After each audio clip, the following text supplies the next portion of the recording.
வயசான பாட்டி middle age மயங்கி விழுகிறாங்க, தரத்தரன்னு அந்த மயக்கத்தோட இழுத்துட்டு போகிற மாதிரி சில போட்டோ. ஆயிரக்கணக்கான மக்கள் ஏன் இப்படி அரெஸ்ட் பண்ணப்பட்டாங்க? இவங்க எல்லாம் யார் தெரியுமா? சாதாரண மக்கள், தூய்மை பணியாளர்கள். என்ன நடந்துட்டு இருக்கு நம்ம ஊர்ல? இப்பவும் சொல்றேன், இதை நம்ம பேசாம போனாதான் மிகப்பெரிய தப்பு.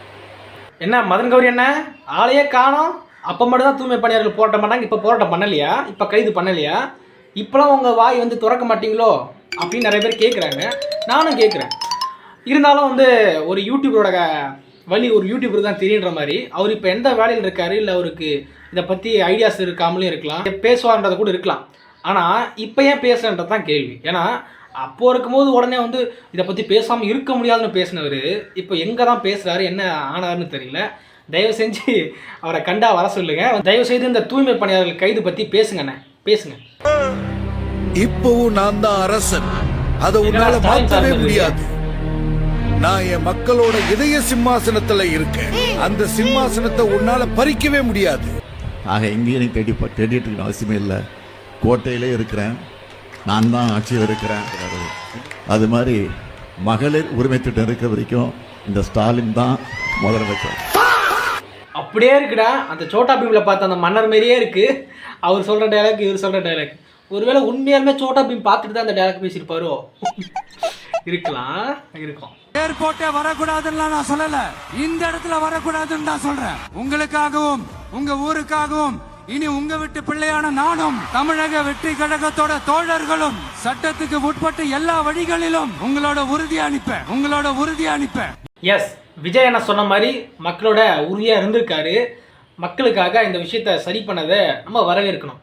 பரந்தூரில் வந்து அத்தனை விவசாயிகளோட நிலத்தையும் வந்து ஆக்கிரமித்து அதன் மூலிமா ஏர்போர்ட்டை கட்டி, சீமானண்ணா சொல்லுவார்ல, ஏர்போர்ட்டை கட்டிடலாம், திரும்ப அந்த இடத்த ஏர் பூட்டி உடுகிறது ரொம்ப கஷ்டம்னு சொல்லிட்டு சீமானண்ணா பேசியிருப்பாப்புல. இப்போ விஜய் அண்ணா வந்து இந்த ஏர்போர்ட் விஷயத்தை வந்து தவிர்த்து இருக்கிறது ரொம்ப நல்லதாக இருக்குது. சில வந்து அதில் ஒரு விஷயம்லாம் இருக்குது. ஏன்னா ஏற்கனவே என்ன சொல்கிறாங்க, கடந்த ஆட்சியிலே வந்து பல இடத்த வந்து வாங்கிட்டதாகவும் ரிஜிஸ்டர் பண்ணி அவங்களுக்கு பணத்தை கொடுத்துட்டதாகவும் அதில் நிறைய இழப்பு நேர்ந்திருக்கிறதாகவும் சொல்லியிருக்காங்க. அது என்னவா வேணால் இருக்கலாம், பட் இருந்தாலும் மக்களோட நலன் தானே முக்கியம். அப்படின்றனால இந்த விஷயத்தை செஞ்சது ரொம்ப நல்லது. இதே போல் பல பேர் வந்து வீடுகளை இடிக்கிறாங்க, பல பேர் வந்து இந்த வருஷ நட்டை கூட மக்களை வந்து வெளியேற்றம் பண்ணுறாங்க. அந்த விஷயத்துலையும் விஜய் அவர்கள் தலையிட்டு இதை சரி செஞ்சாருன்னா நல்லா இருக்கும்ன்றது என்னுடைய கருத்து.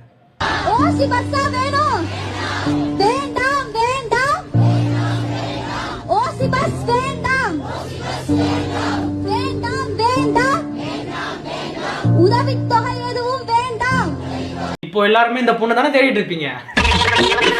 வேணான்னு சொன்னீங்க, ஆனால் இப்போ எல்லாமே அவங்களே கொண்டு வந்துட்டாங்களே.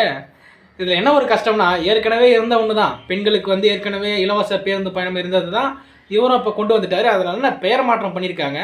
அது என்ன வேணால் இருக்கட்டும், நமக்கு வந்து இதில் உடன்பாடு இல்லை. ஏன்னு கேட்டிங்கன்னா, யாராக இருந்தாலுமே வந்து பொருளாதாரம் வந்து எல்லாத்துக்குமே தாங்க இருக்குங்க. ஒரு 10 ரூபா, ஒரு 20 ரூபா, ஒரு 30 ரூபா கொடுத்தா கூட டிக்கெட்டு கூட எடுத்து போக முடியாதா?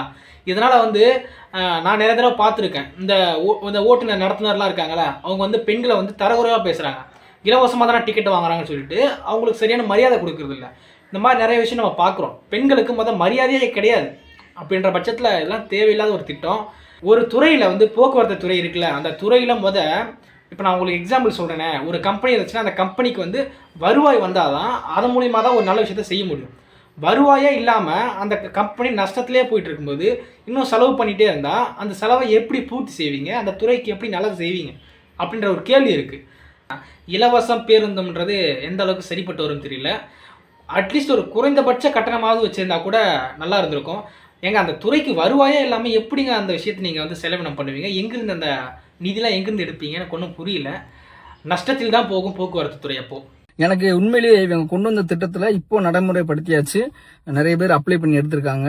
எனக்கு வந்து ரொம்ப பிடிச்ச ஒரு திட்டம் தமிழக வெற்றி கழகத்துல வந்து பாத்தீங்கன்னா, இந்த தமிழ்நாடு அரசு காப்பீட்டு அட்டைன்னு சொல்றாங்க. முதலமைச்சர் விரிவான மருத்துவ காப்பீட்டு திட்டத்துல ஏற்கனவே ரூபாய் 5 லட்சத்துல இருந்து 25 லட்சமா உயர்த்தி அந்த ஒரு கார்டை வந்து கொடுக்குறாங்க. உண்மையிலே பாராட்டக்கூடிய ஒரு விஷயம். இவன் இப்படி சொல்ல மாட்டானே, நாம் தமிழர் கட்சிக்காரங்க யாருமே வந்து டிவிக்கே கொண்டு வந்ததை எப்பயுமே ஏற்றுக்க மாட்டாங்களே, எல்லாமே விமர்சனம் தான் வைப்பாங்க. என்ன புதுசாக ஏற்றுக்கிட்டு பாராட்டலாம் செய்றீங்க அப்படின்னு எனக்கும் தோணிச்சு, எல்லாருக்குமே தோணியிருக்கும். அப்படி கிடையாது இது. ஏன்னா நல்லது செஞ்சால் யாராக இருந்தாலுமே வரவேற்போம், கெட்டது செஞ்சால் மட்டும்தான் எதிர்ப்போம். அந்த வகையில் எனக்குமே இந்த திட்டம் பிடிச்சிருக்கு. மருத்துவ காப்பீடு திட்டத்தில் வந்து முன்ன வந்து 5 லட்சம் வரைக்கும் தான் செலவு பண்ணலாம், இப்போது 25 லட்சம் வரைக்குமே செலவு பண்ணுற அளவுக்கு அந்த மருத்துவ காப்பீட்டு அட்டை கொடுத்துருக்காங்க. இது வந்து மருத்துவமனையில் நமக்கு முக்கியமான ஒரு ஆப்ரேஷன் தேவைப்படுது, நம்ம குடும்பத்தில் யாருக்காக இருந்தாலுமே இந்த ஆப்ரேஷனுக்கு பண உதவி தேவைப்படுதுன்னா இந்த அட்டை நீங்கள் வச்சுருந்தீங்கன்னா அது மூலிமா அந்த மருத்துவ செலவிட வந்து நீங்கள் வந்து குறைச்சிக்கலாம். இது ஒரு நல்ல ஒரு திட்டமாக நான் பார்க்குறேன். 100 நாள்ல நம்ம முதலமைச்சர் செஞ்ச ஒரு சொற்ப சாதனைகளை மட்டும் நான் உங்ககிட்ட பகிரணும்னு நினைக்கிறேன். ரூபாய் 1,01,00,000 கோடியே டெல்டா அல்லது மாவட்ட நீர் குறுவை சிறப்பு தொகுப்பு திட்டம். எனக்கு ஒன்றும் விளங்கல சாமி, இது என்ன கணக்கு, இது யார் சொல்லி கொடுத்தா? அங்கே இருந்தனா ராஜ்மோகன் அண்ணா வந்து கணக்கு பாடத்தை வந்து நாங்கள் வந்து ஒரு கதை மூலியமாக நான் உங்களுக்கு சொல்லிக் கொடுக்க போகிறோம் அப்படின்னு சொல்லிட்டு ராஜ்மோகன் அண்ணன் சொல்கிறாரு. ஆனால் பலருக்கு வந்து கணக்கு வந்து தெரியல. அதுவும் தாவேக்காவில் பல பேர் வந்து தவறான கணக்கு சொல்கிறாங்க. இது தாவேக்கா மட்டும் கிடையாது, டிஎம்கே கட்சிக்காரங்களும் பலர் வந்து வாய் தவறி வந்திருக்கலாம். ஆனால் இந்த விஷயத்த அண்ணன் வந்து கான்ஃபிடண்ட்டாக சொல்கிறாரு. அதில் பார்த்தீங்கன்னா வச்சுங்களேன், அவர் வந்து நம்ம தப்பாக சொல்லிட்டோமோ அப்படின்ற ஒரு மைண்ட் செட்டு, அந்த ரியாக்ஷனே அவருக்கு தெரியல. நம்ம கரெக்டாக தான் சொல்லிட்டு போயிட்டுருக்கோம் அப்படின்னு பேசிகிட்டு இருக்காப்புல. எனக்கு என்ன ஒரு கேள்வினா, எப்படி நீங்கள் வந்து ஸ்கிரிப்ட் எடுத்துகிட்டு தான் போயிருப்பீங்க, பார்த்து தான் பேச போகிறீங்கன்றது தெரியும். அப்படி பார்த்து பேசும்போது அதை ப்ரிப்பேர் பண்ணிட்டு போயிருக்கணும்ல. போகும்போது வந்து அட்லீஸ்ட் தெரியலனா கூட ChatGPTயில் போட்டால் கூட அது சொல்லி கொடுத்துரும். இந்த மாதிரி இந்த நம்பர்ஸ்லாம் போட்டாலே இவ்வளோ வருதுங்க அப்படின்னு சொல்லி கொடுத்துரும். அது கூட ஒரு ப்ரிப்பரேஷனே இல்லாமல் அங்கே போயிட்டு தப்பாக பேசியிருக்காப்புல.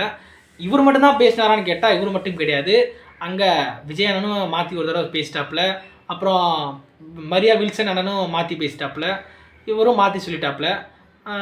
எல்லா வீடியோவும் கடந்து போகிற மாதிரி இந்த வீடியோவும் கடந்து போயிடுவோம். ஏதோ நாங்கள் ஏதோ தற்கொலைன்னு சும்மா போகிற போக்குள்ள சொல்லல, ஆய்ந்து உணர்ந்து அறிந்து தெளிந்து தெரிவிக்கிறோம்.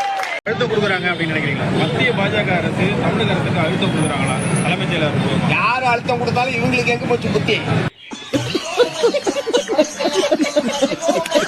யார் அழுத்தம் கொடுத்தாலும் இவங்களுக்கு எங்கே போச்சு புத்தி அப்படின்னு அண்ணன் கேட்டு போகிறார்.